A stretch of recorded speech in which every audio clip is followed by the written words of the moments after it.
मेरी क्लास 11-12 के स्टूडेंट्स जो आजकल नीट और जेईई की तैयारी में लगे हुए हैं, उनके लिए मैं बहुत इम्पॉर्टेंट टॉपिक लेकर आई हूँ। आज का हमारा टॉपिक है ब्लू विट्रियोल। ब्लू विट्रियोल ये हमारा मेन टॉपिक है जो नीट जेईई क्लास 11-12 के लिए इम्पॉर्टेंट है। कॉपर सल्फेट .5H2O इसको ब्लू विट्रियोल कहते हैं।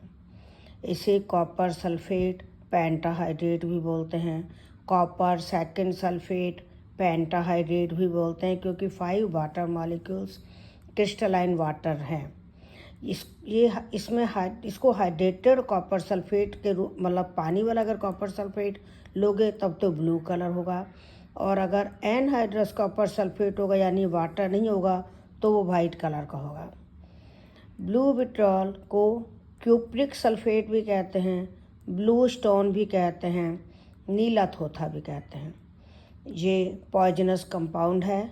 इसमें कॉपर आयंस सल्फेट आयंस हैं। कॉपर आयंस 4 वाटर मॉलिक्यूल से जुड़कर कॉम्प्लेक्स कैटायन बनाते हैं।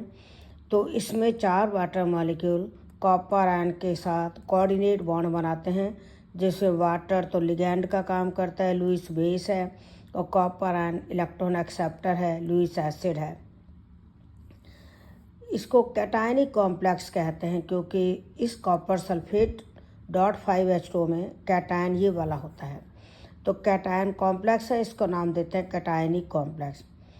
इस कैटायन में हमने बताया आपको कि 4 वाटर मॉलिक्यूल कॉपर आयन के साथ कोऑर्डिनेट बॉन्ड या डेटिव बॉन्ड से जुड़े होते हैं, और कैटायन और सल्फेट आयंस के बीच आयनिक बॉन्ड होता है, और एक वाटर हाइड्रोजन बॉन्ड से जुड़ा होता है। तो इस तरह से इसमें सारे बॉन्ड हैं, आयनिक बॉन्ड भी है, कोऑर्डिनेट बॉन्ड भी है, और कोवलेंट बॉन्ड भी है जो सल्फेट आयन और वाटर में है, हाइड्रोजन बॉन्ड भी है।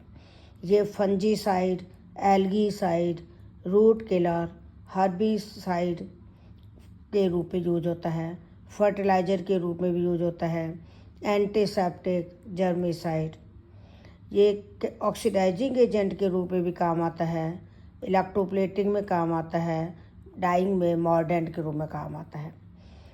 Copper sulphate hydrated copper ions के कारण ब्लू कलर का होता है।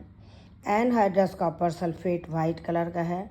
अगर हम एनहाइड्रस कॉपर सल्फेट पर वाटर की ड्रॉप डालते हैं तो ये ब्लू कलर का हो जाता है। इससे हम इस लिक्विड वाटर को भी पहचान सकते हैं कि कोई लिक्विड तुम्हें दिया है, ये वाटर है या कुछ और है, तो आप वाइट कलर का एनहाइड्रस कॉपर सल्फेट लेकर उस पर वाटर डालना, अगर वो ब्लू हो जाए तो ये कहना कि ये वाटर है। ये इमेटिक के रूप में यूज होता है। इमेटिक मीन्स वॉमिटिंग इंड्यूस करने के लिए। अगर किसी को वॉमिटिंग करवानी हो तो हम इसको यूज करते हैं कॉपर सल्फेट। वाटर ट्रीटमेंट में भी काम आता है, एंटी पैरासिटिक एजेंट के रूप में भी यूज होता है, इलेक्ट्रोप्लेटिंग के रूप में, प्रिंटिंग में कई यूजेज हैं।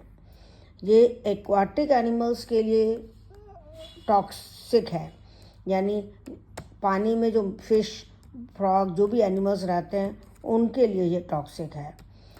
तो आज हमने आपको कॉपर सल्फेट ब्लू विट्रियोल के बारे में बताया।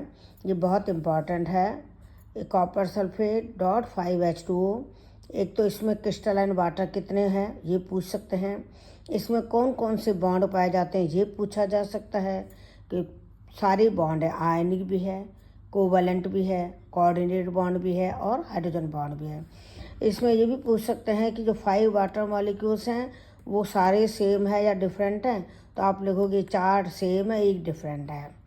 ये भी पूछ सकते हैं ब्लू विट्रियोल में कॉपर आयन की ऑक्सीडेशन, कॉपर की ऑक्सीडेशन स्टेट क्या है, तो आप लिखोगे कॉपर की ऑक्सीडेशन स्टेट +2 है। इसमें कैटायन कौन सा है, CuH2O का होल 4 2 पॉजिटिव। तो इस तरह से कोई भी क्वेश्चन आ सकता है। हमने आपका कंसेप्ट क्लियर कर दिया। आप पढ़िए, कोई दिक्कत हो तो कमेंट में लिखना। All the best, thank you.